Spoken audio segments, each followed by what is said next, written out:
I am Bill Osich, who is the chair this year of the Emeritus Academy Steering Committee. And I want to welcome you all to the October meeting for our lecture series. And at this time, it is my distinct pleasure and honor to introduce Dr. Christina M Johnson, the 16th president of Ohio State University. As an engineer, inventor, and entrepreneur, Dr. Johnson has more than 3 decades of experience in the academic, business, and public policy sectors. Along the way, she founded and led several successful science and technology companies, served as Undersecretary of Energy at the U.S. Department of Energy, and held numerous leadership and faculty roles at universities across the nation. Dr. Johnson holds more than 100 U.S. and international patents and is the author of nearly 150 refereed papers and proceedings. Her pioneering work in microdisplays and color polarizing technology earned her recognition from the National Inventors Hall of Fame, as well as the John Fritz Medal, among the most prestigious honors in the engineering profession.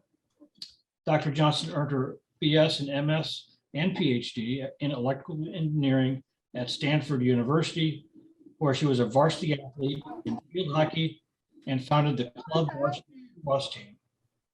We are very happy, Dr. Johnson, that you could join us today, and please join me in extending a warm Buckeye welcome to President Christina M. Johnson.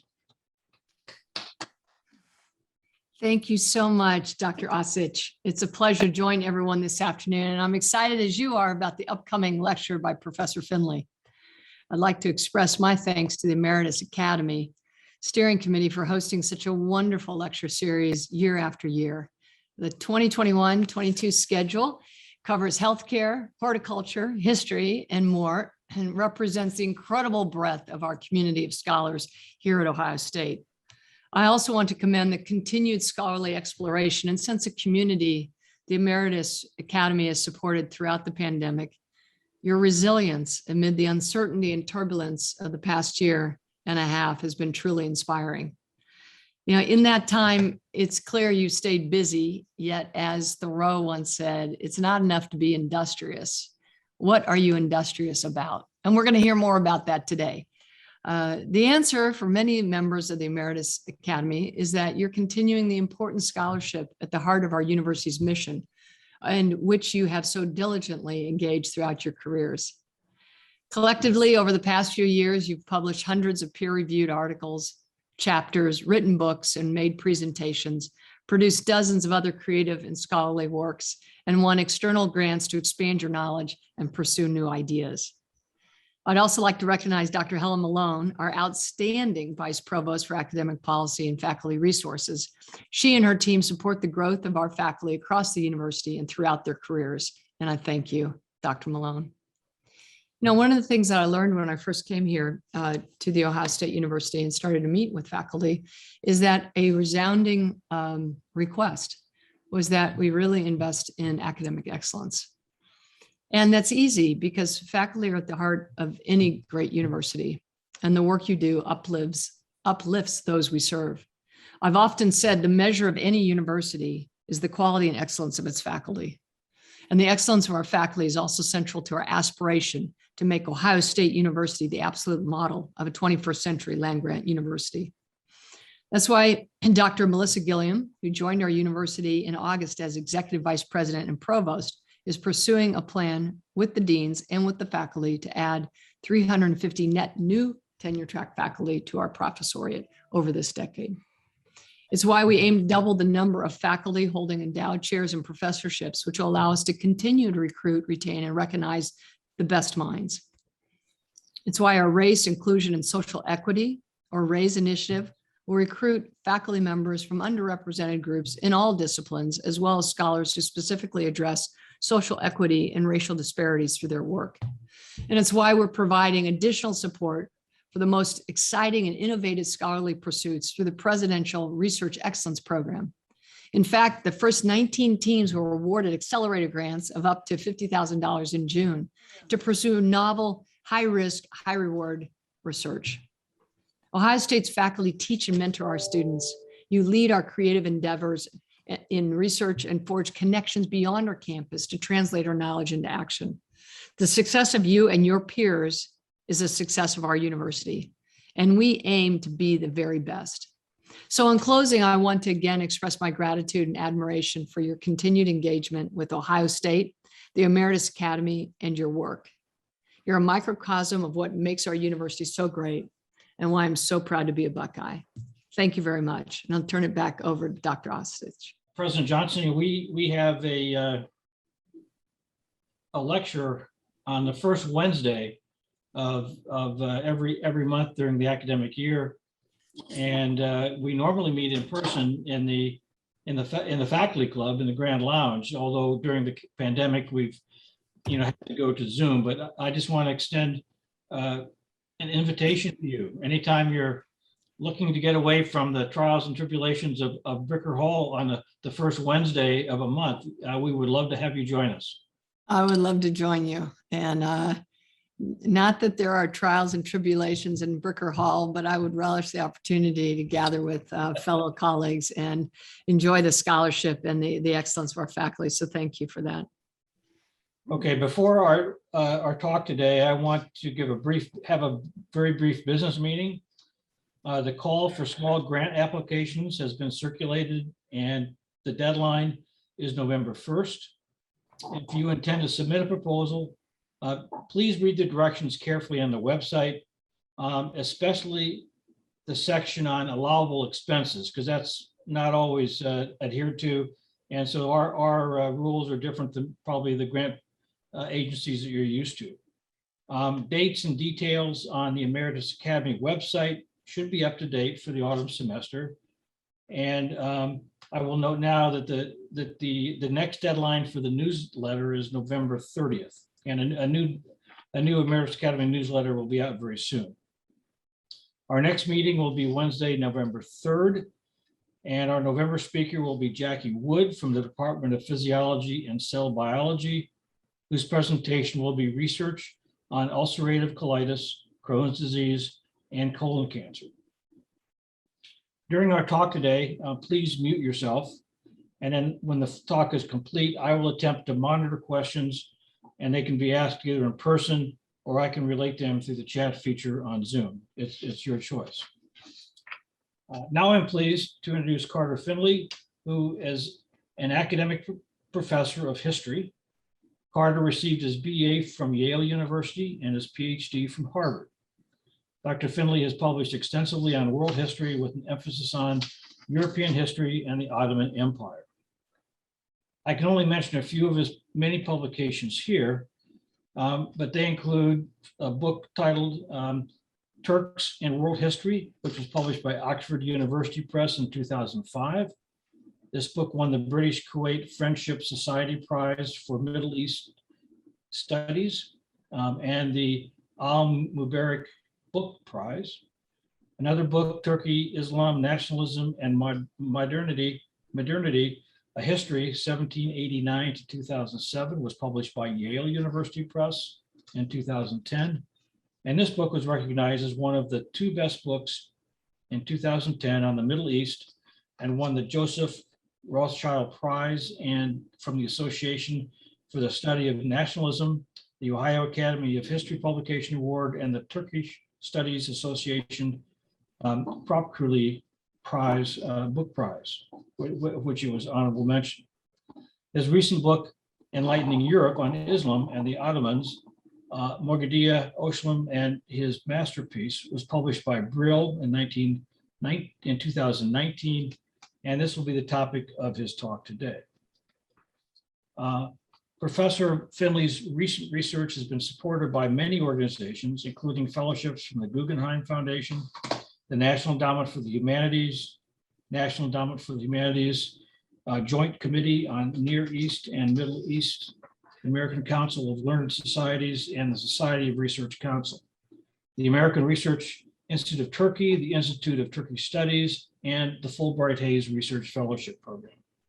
He was a visiting lecturer at Bilkent University in Ankara, a visiting professor at École des Hautes Études Sciences Sociales in Paris, and a visiting member of the Institute of Advanced Studies. At Ohio State, he co-founded the World History Program, and he presented the University Distinguished Lecture in 2010, and he has received the 2000 Distinguished Scholar Award. It is my distinct pleasure to introduce Carter Findley, whose talk today is based on his recent book entitled Enlightening Europe on Islam and Ottomans, Mouradgea, Dashan, and his masterpiece. Carter. Okay, I'm calling my presentation Enlightening Europe on Islam and the Ottomans, Mouradgea, Dashan on Law and the State. That's what I should have called my book, because that's what he really wrote about. The book was designed as a practical manual for kings and statesmen to give them everything European rulers needed to know to get along with the Padishah, or Emperor of Islam. There was a peculiar historical reason why the Swedes wanted this book the most. And then it turned out that Ignatius, poor boy, he's a Catholic. Mouradgea, poor boy, he's Armenian or half Armenian. And Dashan, which is a hokey made up faux nom à particule to assimilate him to the European aristocracy. There's peculiar reasons why he was the boy who could produce it. He was a half French Ottoman Armenian Catholic, but he did work for the Swedish diplomats in Istanbul.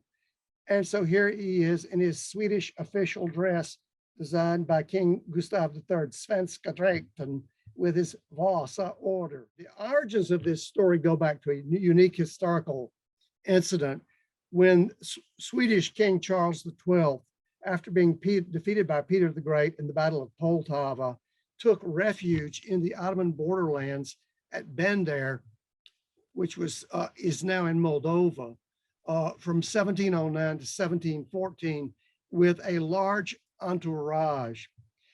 His men who were with him became curious about everything to do with the Ottoman Empire, including these practicalities of how to manage relations with an Islamic empire.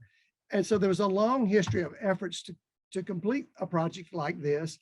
It just turned out that Mouradgea, their embassy secretary from 1764 to 1784, was the guy who could do it. He had both intellectual capital and financial capital. The intellectual capital was because he commanded Arabic and Turkish and had studied advanced texts with tutors from the Ottoman ulama. He also understood the methodology they had in mind, which was the Linnaean taxonomic methodology of creating a comprehensive array of knowledge. Then he had access through his father-in-law to a very strategic connection in the imperial palace, the chief harem eunuch. And here's the financial capital.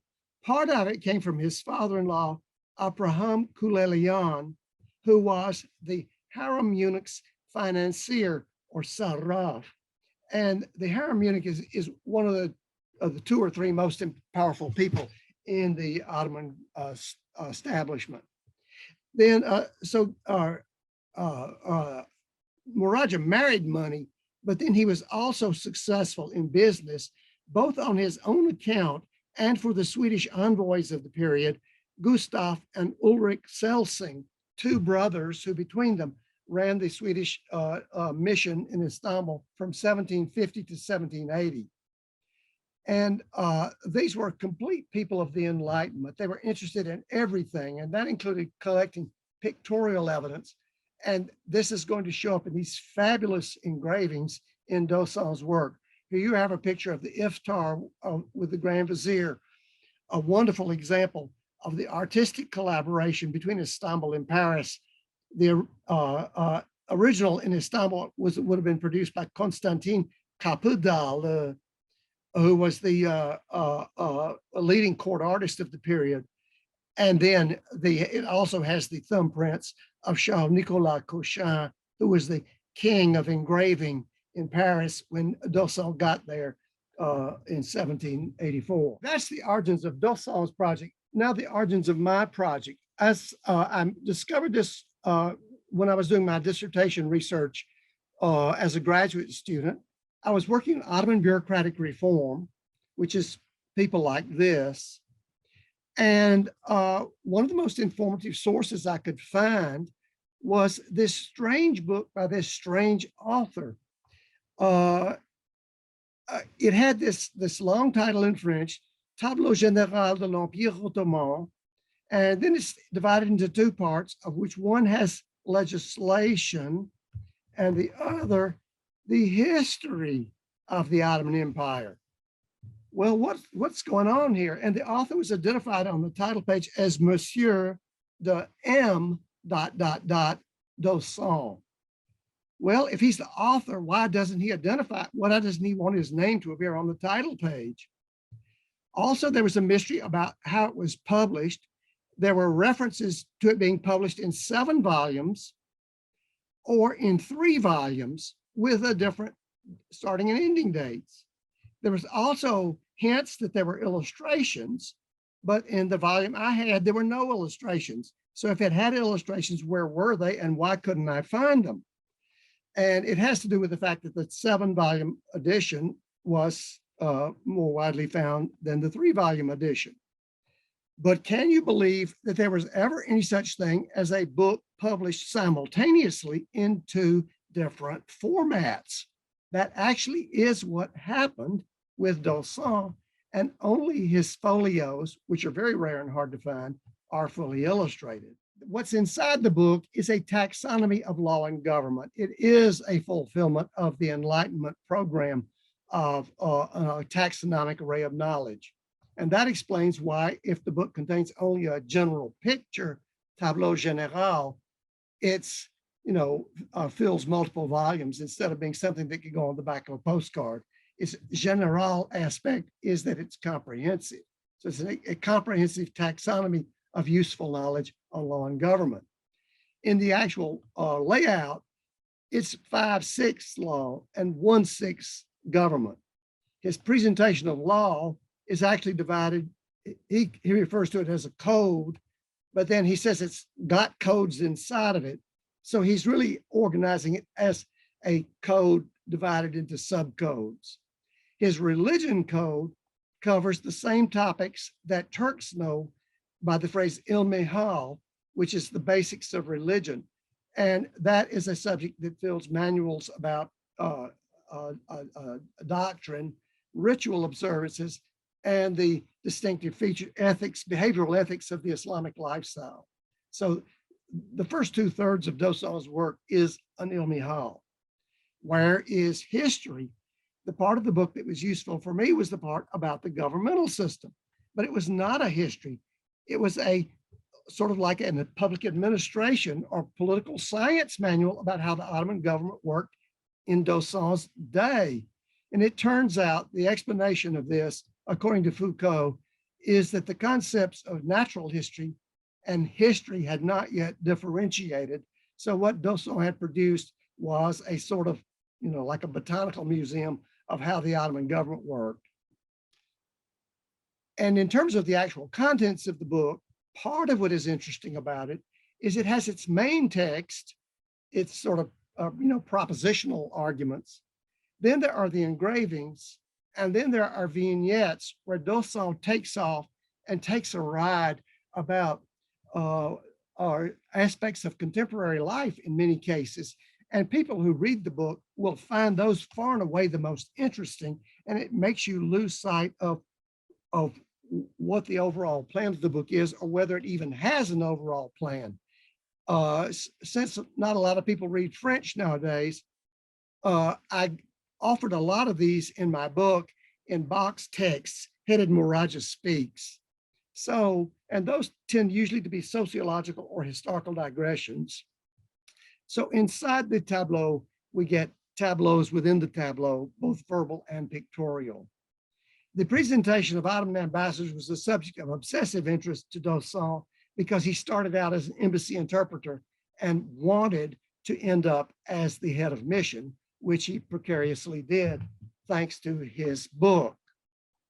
Upon arrival in Paris in 1784 to write and publish, it took something to get people there interested in what he had to offer.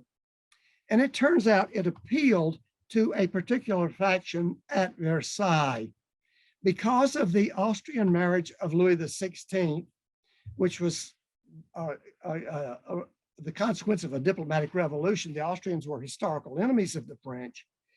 The French court politics had become factionalized between supporters of the French alliances with Sweden and the Ottomans, and the pro-Austrian faction identified with Louis XVI and Marie Antoinette. The pro-Austrian faction clustered around the king's next younger brother, referred to as Monsieur in the titulature of the period. He was the Monsieur. And so Dausson's book, dedicated to the King of Sweden, got published at the Imprimerie de Monsieur. In other words, the printing house, the Didot printing house, patronized by the king's younger brother.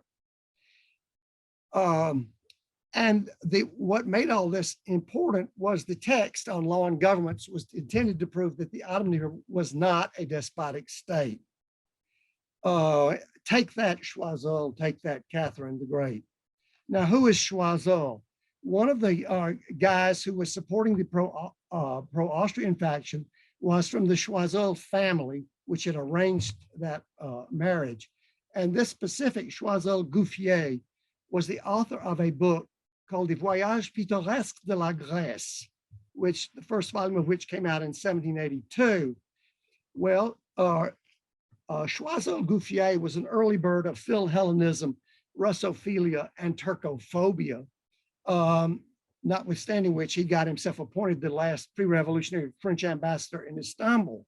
So here his book had come out with a frontispiece depicting La Grèce as a woman in chains awaiting her deliverer. The Latin inscription, exoriare aliquis, is on the rocks behind her. Well, okay, Dausson's book became of interest to the elites in Paris as a counterblast against Choiseul. And that is why his frontispiece is the only illustration in his book that could not possibly have been produced in Istanbul, because it violates, it's unrealistic and violates Islamic norms. Not only is Mecca here depicted as an unbelievably leafy place, but the Prophet Muhammad is shown holding the Quran in his left hand, which no Muslim would ever do. It only makes sense as a counterblast against the Choiseul frontispiece, and indeed, it was designed by the very same artist in Paris. It's the only inauthentic illustration, but it is a tip-off to the cultural politics of the project. Illustrating the tableau was a big operation. It required 3 generations of pictures. First, originals from Istanbul, all of which have been lost, except there's direct carry forward from some of them into the finished engravings, some of which follow miniatures in a specific manuscript in the Palace collection. The purpose of doing new drawings in Paris was to clarify images from Istanbul for the engravers. And then the third and final product was the finished engravings, of which 41 depict scenes and the rest are single figures. As for the Istanbul artists, their names are not recorded anywhere, but the evidence indicates that Constantin Capadale, who was becoming the leading artist in decoration at the palace and imperial portraiture, and who actually worked on the decoration of interiors like this, and could have sent drawings to Paris that could be realistically reproduced there. His fingerprints are all over it. How many others there were, we don't know. In Paris, 58 artists in all worked on the project. Our library includes the 14-volume 1999 edition of Bénézit's Dictionnaire des Artistes, and it took a lot of work to track down all of these people. A census of 58 in all, 7 who do original drawing, and all the others either engrave or etch. One of the things that Dausson emphasized with pride was that his engravings were all necessary. It took me years to figure out what he meant by this, but they're necessary in the sense that they relate directly to things in the text. And in fact, in many cases, they are sources for what is in the text. They're not just decorative. Choiseul-Gouffier's book reflected still a taste of an earlier period in the sense that it had a lot of decorative folderol in it that did not really directly relate to what he's doing. This is a work of the Enlightenment. So one of the things we most expect from it is order and system, and accurate as well as accuracy. So how systematic is it? The esprit de système, how well does all live up to that ideal? If we look at his sources, it's amazing what a slim documentary base he had. He went to Paris with 13 manuscripts in Arabic and Turkish, 11 printed books in Turkish, an incalculably large collection of embassy memoranda, his pictures from Istanbul, and his personal memories and experiences. And the embassy memoranda, I have found a lot of them through the Celsing family connection. The diplomats in Istanbul were busy collecting information and writing up reports about all kinds of things to do with the Ottoman military and the Ottoman courts and the Ottoman ulama and how all kinds of different things work. So there was a huge file of this kind of stuff, which actually fills in a great deal of what he wrote. In terms of accuracy and inaccuracy, it is mostly very carefully edited with high accuracy in both the text and plates. I found that Mouradgea could make 3 types of errors. There were gaps in his religious sources. With a small number he had, he could be extremely precise about technicalities of Islam. And then if he got to something that was not covered in those, he could sort of like fall off the edge of the world and make really stupid mistakes. He also lacked the earliest Ottoman chronicles, which was, in fact, in his period, nobody would have known that there were any going back before the 16th century. And he had ahistorical beliefs about the Ottoman Caliphate, which is a kind of technicality that I'll can say more about in the Q&A period if people want to know more. In terms of order and system in the layout of the book, he actually started publishing too quickly and missed some licks in terms of clarifying things that we really needed to know to perceive the organization of his work. He should have started off, and that's what I've got in square brackets here, like he should have had a big initial heading about Islamic law. Then what he calls his introduction, he should have clarified that it was an introduction to his section on Islamic law. And then before going into the religious code for its 3 sections, he should have had a heading for religious code. Those are missing, and it's a big stumbling block to perceiving the character of the book. One of the biggest claims he made is also puzzling. As part of his effort to prove that the Ottoman Empire was not some kind of lawless despotism, he insisted that Islamic law was codified and that there was this one particular work which gave the Ottomans a code with the universality of religious legislation. What's going on? Was he trying too hard to prove that the Ottomans were not a despotism? Can Sharia law be codified? Most people say not. It's God's law. People can write books about it, but, and what about European law? Was there any place in Europe where codification was more than just a dream in the minds of some enlightened sages? Well, it turns out in a place that was sort of off the charts for most people in Europe, the Sveriges rikes law of 1734 had codified Swedish law. Mouradgea would at least have known about that. Another thing that's important to ask is whether he was really talking about codification or what would better be termed canonization of highly regarded texts. The Ottoman ulama did have their books of high repute, Kutubi Mutabara in Ottoman Turkish, which did have a sort of sacrosanct place in the curriculum. And Dosan's source, Al-Halabi's Multaka al-Abhur, is one of those. For comparison, it's also interesting to notice that similar canonical works of both Islamic and Jewish law were produced in the Ottoman Empire within 30 years of each other by people who are not that far apart in space. Al-Halabi's name implies he was from Aleppo. Yosef Cairo was born in Iberia, but wrote his book in Safed in Palestine. And so these are near contemporary canonized quasi-codes for Islamic and Jewish law, respectively. Obviously, Dawson aspired to score major points with his book, and he addressed it really to four audiences. One was the Swedish elites, which ever since the times of Charles XII had wanted a Linnaean taxonomy of all useful information on the Ottomans. So that makes this book a work of the Swedish Enlightenment. In Paris, or at Versailles more precisely, his work was aimed at the pro-Austrian faction around the king and queen, and supported the pro-Ottoman faction around the king's brother.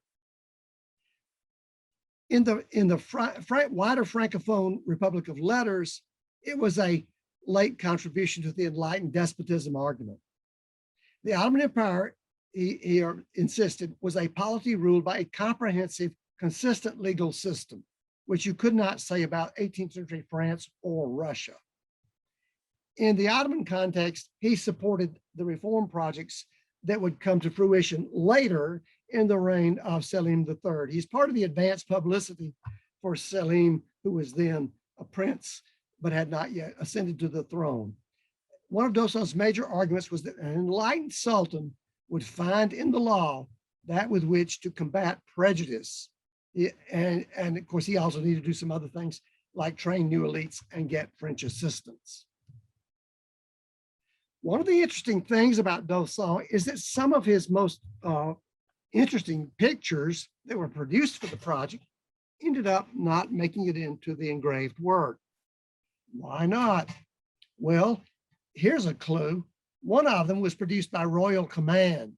Gustav III, Dawson's boss, was a very visual and artistic guy. And when he saw these album type individual portraits of the sultans, he said, oh, they should all be painted on a tree. Okay, go do that. And who's going to pay for it? And then who's going to pay to have additional copies produced for other people who wanted it? So the money for the portraits obviously disappeared into that. Some of the other things that are the most interesting, well, is who knows? Here's an illustrated drawing by de Lespinasse about an outing by the Sultan in the harem gardens. He's eating by himself as always, but he has several of his harem ladies at tables nearby. The junior harem women are carrying the dishes back and forth. Meanwhile, the palace eunuchs have set up an enclosure of curtains around to seclude the harem. Well, this is a type of outing known as a Halveti Humayun because of the Sultan's presence, an imperial reclusion, so to say. It's listed in the prospectus, but in volume 3 of the folio, finally published in 1820, there's a missing plate number 168 where this should have been. So some plates must have been lost or damaged between 1790 and 1820. How significant are Dawson's engravings as sources for his work? And the point of publishing the illustrations in a folio-sized volumes was the large page size, and then some of them are even double page, and even double page with fold outs. And it's quite clear that he used his engravings as sources for his work. This is a court-sponsored performance of something known as the Mevlud-i Sharif, a nativity ode on the Prophet's birthday in the Sultan Ahmet Mosque in Istanbul. The tourists call this the Blue Mosque. It was under the patronage of the chief harem eunuch. And don't forget, Dawson's father-in-law was the finance man for that official. And so Dawson is able to depict the entire event and also include a numbered legend with 20 of the participants in the court party. Dosal could not have done this without privileged access. He had access to the tables of protocol. He had access to the financial accounts. His description tells how much it cost. And he had the ability to station artists in the rear gallery to sketch while this was going on. Here's another wonderful example of, this is the most astonishing engraving in the whole thing. The holy cities are the only sites outside Istanbul depicted. And of course, they are necessary to complete the account of religion. Here is a picture map of Mecca on the first day of Kurban Bayram, as the Turks call it, or Eid al-Adha in Arabic, the festival of sacrifices. The pilgrims have to go out from the city to certain sites and come back in. So we have the files of pilgrims going in and out, and there are tiny camel heads pointed in opposite directions on opposite sides of the procession. There is so much exactitude to it that in this case, a numbered legend with 64 sites has been added across the bottom of the engraving. Okay, and how important was this image in Dosan's work? It obviously was painted in Istanbul by Kappadala. Then in Paris, it was redrawn by de Lespinasse, and it was engraved by Berthaud. Louis-Nicolas de Lespinasse this is his first illustration in the tableau, and it's Pierre Gabriel's Berthaud only contribution to the tableau. De Lespinasse was the leading topographical draftsman who had been used by the French army, and Berthaud was then leading engraver later on for the Description de l'Egypte. So they brought in the top talent in Paris for this one. And as I mentioned, the legend identifies and names 64 sites, many of which would have been destroyed after the Wahhabis took over in 1803. So a very important source on Mecca. Another astonishing example of using the engravings as sources is his account of the ceremonies or dhikr of the Rifa'i Sufi order in 5 scenes. The accompanying text explains the ceremony stage by stage with the movements and recitations. And then he's got 5 scenes to illustrate the successive phases of the ritual. It would take a video with sound recording to do more.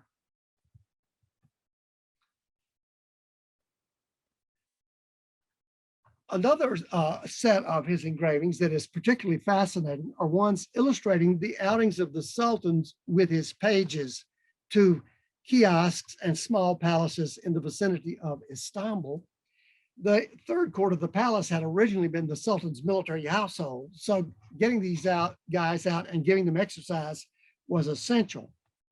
And these outings were also spectacular displays, usually a boat procession on water. When they got to their destination, in between the obligatory prayers of the day, there would be various entertainments, including mock combats with the pages divided into the cabbage and okra teams. There are specific historical reasons for that choice of names. It is, of course, purely arbitrary. It's like calling them the Reds and the Blues, but it was something that had been going on for centuries to use the names cabbage and okra. And Selim III, the Sultan whose reforms Dosan anticipates, he wrote a mock heroic poem in praise of cabbage, which is totally incomprehensible unless you know about these contests. And the enthusiasm generated around them is quite interesting because it anticipates the fan culture around the modern Turkish football teams. Here's de Lespinasse's drawing for the outing with the mock javelin competition. And here is the engraving, which clarifies the central fact of one of the horsemen being knocked off his horse. Boy, howdy, is that ever like what happened to Dosan in his career? Well, that's the large scenes. How did he do the small figure plates? Those are usually displayed 4 to a page. And and some of those probably were engraved straight from drawings from Istanbul, although the drawings didn't survive. I selected these samples. Here you have the Solaks and the Paiks, who were two specific sets of palace guards in the entourage of the Sultan. And whenever he rode out in procession, for example, to go to the Friday prayers at one of the 14 imperial mosques, there would be this big procession through the streets, and the Sultan would be on his horse, and these men would form sort of like rectangles around him of the Solaks with their fantastical feather sprays, and the Paiks with their tall gold hats with a black feather in the top. And so you would, the spectators would see the Sultan as if floating over this array of plumage on his way to the Friday prayers. It was so spectacular. I've always wondered why Dosan doesn't have an engraving of it. A lot of the other artists in Istanbul could not resist the temptation. And here's another set of four. In this case, they are the Janissary commanders of the infantry. As for Dosan's sources, he has an engraving called The Format of Turkish Books. And it has interesting details about the kind of cases they were kept in, how the bindings were arranged, and how the titles would be written in ink on the bottom edge. And because of that fact, we can tell that this actually is a picture of Dosan's own manuscripts, the sources he used for his book. Identifiable from those inscribed titles. And on the right, you see a photograph of the very same manuscripts that I made when I examined them in the Lund University Library 150 years later. Mouradgea's son, Constantine, bequeathed them to Lund in 1850. The background of this plate is synthesized from other engravings of several Ottoman libraries. Dosan obviously was not acting in a disinterested way. He had wanted to gain things for himself and his family out of this. In one of his French letters, he talks about wanting to passer en chrétienté, to pass into Christendom. To be presentable in the society of the Ancien Regime, he needed at least an entry-level title of nobility, which in this case in French was chevalier. And then he needed a suitable nom à particule with the de at the beginning of it that French aristocratic names have, or von in German. So where is he going to get that? He had an uncle who was known as Tosun, which is sort of it's a Turkish name or nickname. Tosun is the word for a robust young man or a young bull. So, and you could have made a patronymic out of that, Tosun Yan, Armenian patronymic. So asking to be known as the Chevalier Dosan is sort of like asking to be known as Sir Stud. It's just that the King of Sweden, he didn't explain all that to Gustav III when he asked permission to adopt this title. And then the king also ennobled him, which enabled him eventually to get admitted to the Riddarhuset in Stockholm. And so at this point, Dosan's ethnic and class origins disappear, which is why he didn't spell out the name Mouradgea on his title page.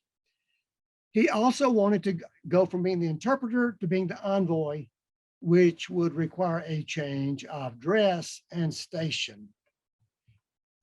Making a major contribution to the Francophone Republic of Letters the Chevalier title got him admitted to the Salon. Making the major contribution got him credit in the Salon. And authorship as entrepreneurship is definitely going on here. He really thought he was going to make money off that simultaneous publication in two formats. So he's working as a culture broker and using his expertise about the Ottomans to provide the leverage to turn him from translator into chief of mission. What about the non-Muslims? I mean, he was one. Even though he had technically had the status of a Swedish subject, he knew a lot about the treatment of non-Muslims in the Ottoman Empire. As it turns out, there is more in his verbal than in his visual tableaus. And he does have things to say about the things that could make life as a non-Muslim tense. But one of the most curious things about the book is that his account of Islamic religious obligations ends with a picture of Greek dancing? Huh? Why? Well, he has just been discussing the Sharia rules on music and dancing and things like that, and pointing that they're usually honored more in the breach than in the observance. But then this comes back to the counterblast against Choiseul, with which this part of his work began. It's going to end with the counterblast against Choiseul. Did the dance show the Ottoman allowance for Easter festivities, which was Doson's point, or that their slavery had not killed the Greek love of dancing, which was Choiseul's interpretation? And incidentally, Doson's picture of this scene is better than Choiseul's. And the dancers are more clearly laid out, and the background is better. And it may have something to do with the fact that it's another work by the same artist. Okay, winding off here with our sort of visual spectacular. Here are two of these de Lespinasse drawings, an original auctioned at Christie's. This and the next one are now in the Morgan Library in New York. Here you have that presentation of the envoy to the Sultan, and the interpreter is bowing while making the speech for the envoy. And here's the envoy standing by, robed in a fur-lined Ottoman robe of honor, a hilot, but recognizable by his European hat. Preceding the audience with the Sultan, there was an audience with the Grand Vizier, which is depicted in this incredible scene. And this is a realistic, architecturally exact rendition of Ottoman Baroque interiors by a French artist who had never seen one, but had an original by an Istanbul artist who knew all about them. Some of the interesting details in the work are about the lengths to which people went to maintain the seclusion of the imperial palace. Seasonally, the residents of the palace moved from Topkapı Palace to the Beşiktaş Shore Palace, located more or less where Dolmabahce is today. Here you have the big scene, double folio scene of that. And you got guards and I guess eunuchs out here on the water maintaining seclusion. And the women with their children are in the veiled pavilions in the boats with the rowers. And then over here at the right corner, a tiny detail shows the wall of curtains that the palace eunuchs have erected around the short distance between where the women disembark and the door to the imperial harem. I mean, nothing was more important than maintaining the seclusion of the imperial harem. Lots of interesting details about gender roles, and it makes it into the illustrations. Here is one of these wonderful illustrations about the salon of a wealthy harem. And in the focal point, we have this scene of a tandoor, which in Ottoman usage referred to a table covered with blankets with a brazier of hot coals underneath, so that the ladies could keep warm by sitting with their legs under the blankets while they socialized. And then for my last, here we will go out to Kağıthane, as it's known now, or Saadabad, as it was referred to at the time in Turkish. Europeans call this the sweet waters of Europe. It's an outing spot at the head of the Bosphorus, which had been developed in the earlier 18th century. Here is the aggregate scene. We have details of groups of men socializing.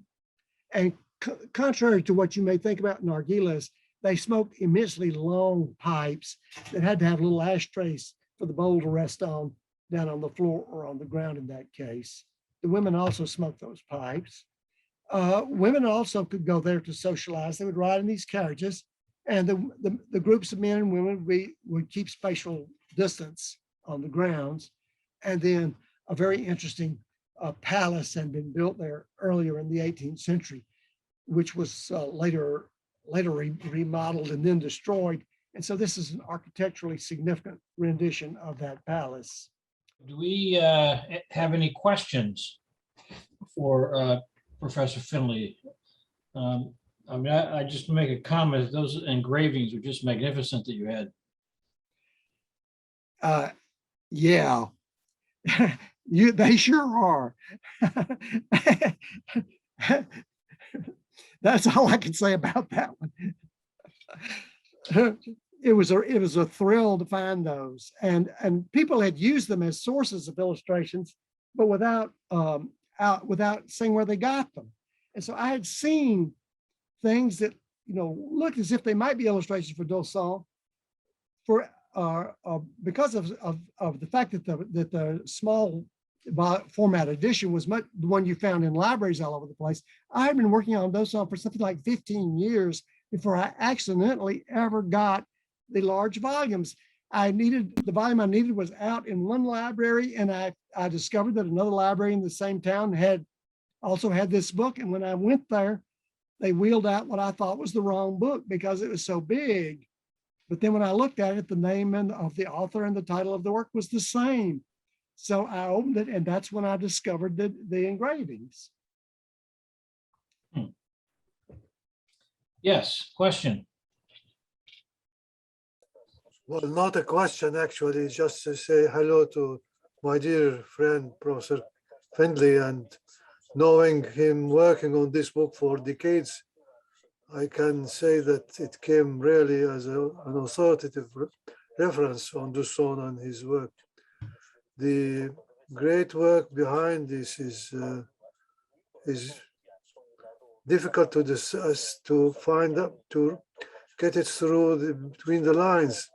But when you compare whatever written on Dusson for so many years and you read Findley's book, you can see the difference. And I'm joining from Istanbul. It's midnight here in Istanbul. So greetings from Istanbul to you. Merhaba, Akmal Bey. Merhaba. I saw you on the screen, and I've got my old neighbor, Ron Solomon, who I used to live next door to. And here I've got my friend from Istanbul. So this is really great. Carter, can you hear me? Yes. This is Rolf Barth. Oh, hi. Hi, Rolf. Carter, not really quite related to your presentation, but at least kind of you alluded to something at the very beginning when you mentioned the name Catherine the Great. Yes. And we, my wife and I, have been watching a HBO series on Catherine the Great. And the question that I've got, if the Turkish state at the time was so well organized and codified and so on, why did they do so poorly in their confrontation with the Russian state militarily? Well, until the reign of Catherine the Great, they didn't do poorly.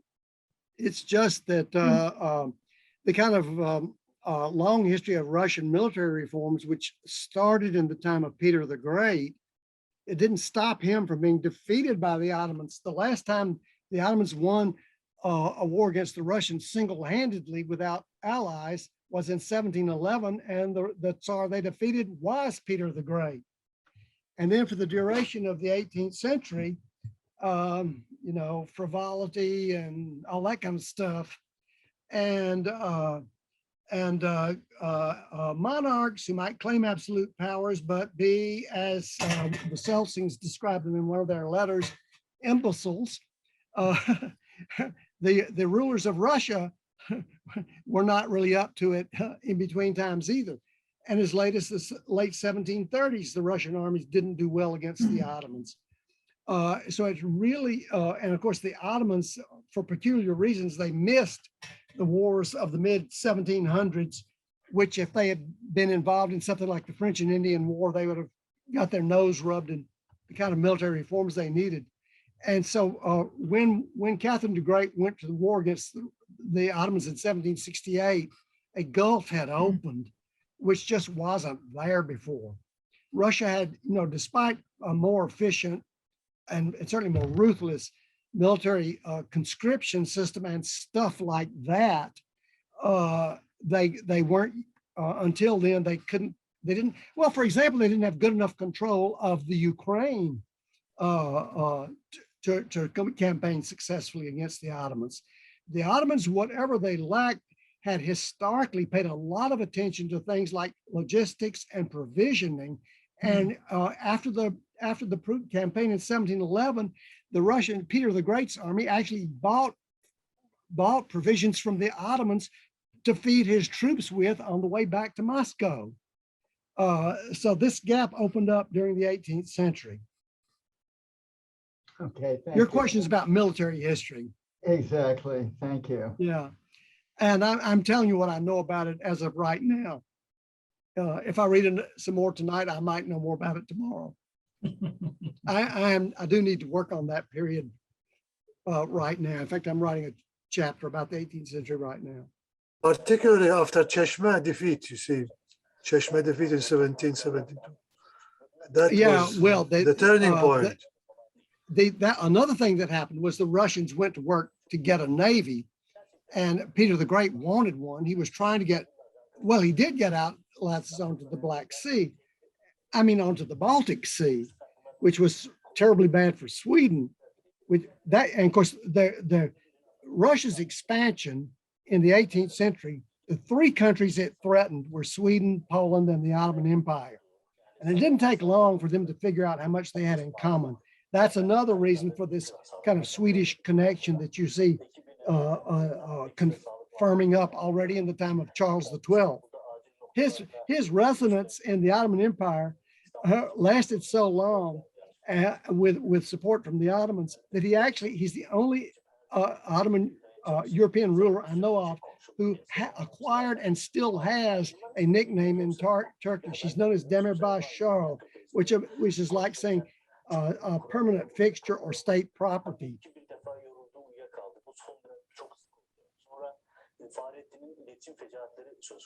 Bill, may I ask a question? Yes, Julia. Oh, help yourself. Okay, thank you. I'm anything but an expert, but I was struck by your major point, really, that one of Dassault's purposes was to codify Ottoman law in such a way as to show that it was not a despotic state, and the question of whether Sharia could be codified. Now, in a sense, that is still going on, say now with discussions of the Taliban, where it has to do with the question of despotism toward women and girls, particularly in education and dress. Did that have any place in 18th century discussions, or were gender relationships still so inequitable that it wasn't really a category? Well, Dassault has really, those like those passages, the sort of sociological passages that I translated under the heading Mouradgea Speaks. One reason I did that, if more people could read French, a lot of instructors would take those and turn them into something they could give their students.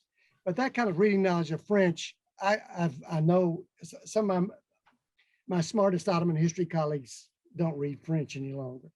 And so I thought I was doing a service, and I actually hope people will take those and use them. He has a very long description of what he calls the criteria of modesty, which is the account of Muslim family life and how it's organized. He has a very long description of a wedding ceremony,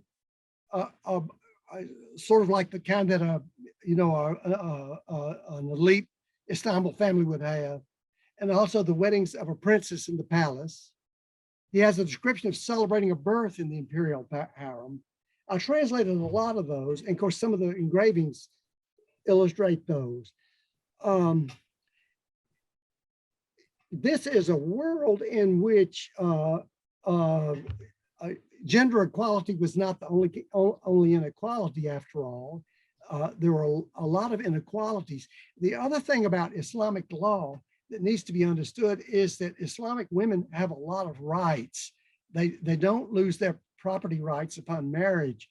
And in fact, they could and did sue their husbands if they thought they had expropriated their money. So the world of what has happened in the his idea, he's actually making a claim. He's kind of overdoing it to show that the Ottomans were not despotic. He's taking advantage of the fact that he knows more than his readers when he advances that argument. And it is, I think, to understand what he's doing, you almost have to grasp that he's saying codification. What he means is something more like canonization of authoritative texts, which is what happened to the Shulchan Aruch in Judaism. He's talking about codification when he really, without actually understanding it, means something else. And it's quite a far jump from there to the abusive attempts at codification of Sharia law that are represented in groups like the Taliban or I don't know, Boko Haram or some of these really horrible movements today. Thank you. I don't know if that's satisfied. If you have, listen, if you want to pursue this further, let's we can chat by email, I guess. Okay, thanks. I think I'm too much of a neophyte to go much further, but it's very interesting. Well, yeah, I'm glad you brought it up. Gender relations, he does have a lot to say about it. Okay, do we have any other questions? Yeah, can I ask you a question? Certainly. If only two of them. I was wondering, you mentioned Charles the 12th a couple of times. Yes. So at the beginning, was that the period of the 30-year war? It's the Great Northern War. The 30 Years' War was earlier, 1618 to 48 or something like that. Okay. And I guess Sweden's rise to great power status kind of came out of the 30-year war in some way that I don't know much about. So but how long?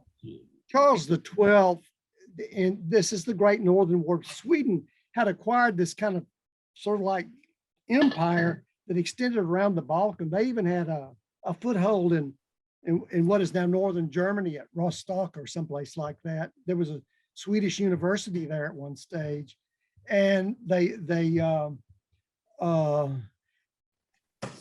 I guess they would have controlled the eastern shores of the Baltic all the way around, and they had big interests in Poland too.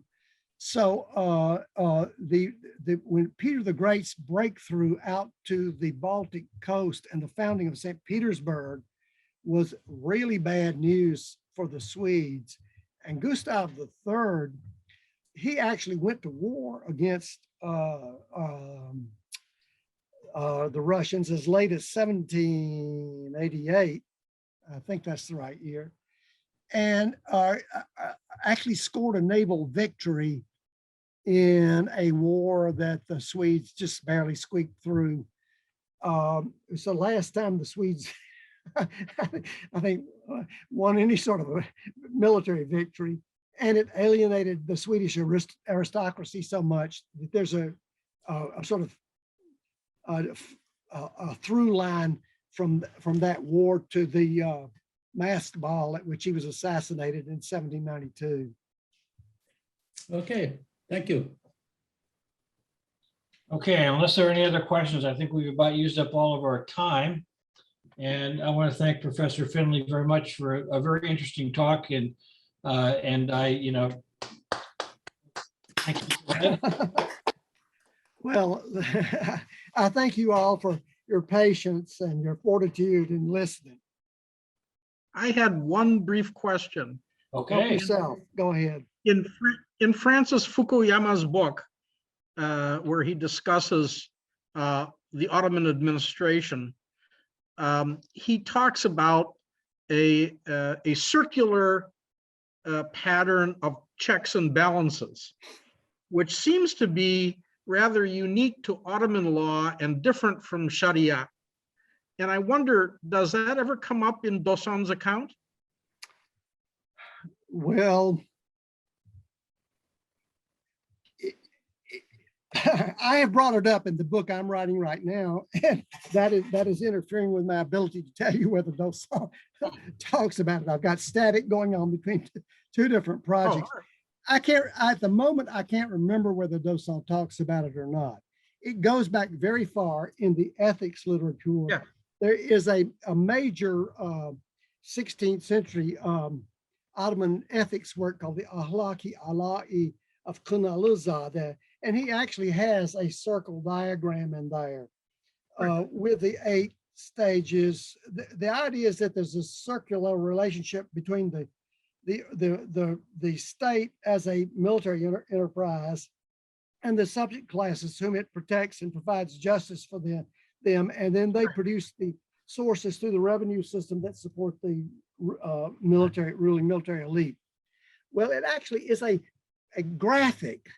There's a donut-shaped circle with this inscribed in it, printed in the Ottoman edition of Kunaluzade, the period edition. And so it would have gone way, way back. And if I'm not mistaken, it goes way much further back than that. I think it's like a lot of philosophical things that go back to pre-Islamic sources. I don't know, ancient Iran. I'm not sure. Okay. Yeah, it goes very far back. There were a lot of things about Islamic civilization that were Islamic by habit, by long time association, or by having been translated into Arabic in the formative periods of Islam, that were not necessarily products of religion itself. The Islamic civilization was bigger and more complex than that. The philosophical tradition, in fact, it had a lot of, there were some of those famous philosophical works would have gotten their authors executed if they had been more widely circulated than they could be in a manuscript culture. Okay. Thank you. Okay. Thank you. And thank you again, Professor Findley. And as we close today, I just would like to remind everybody that our next meeting will be on Wednesday, November 3rd, and Jackie Wood will be our speaker. Thank you very much for attending, and I look forward to seeing you all again in a month. Thank you.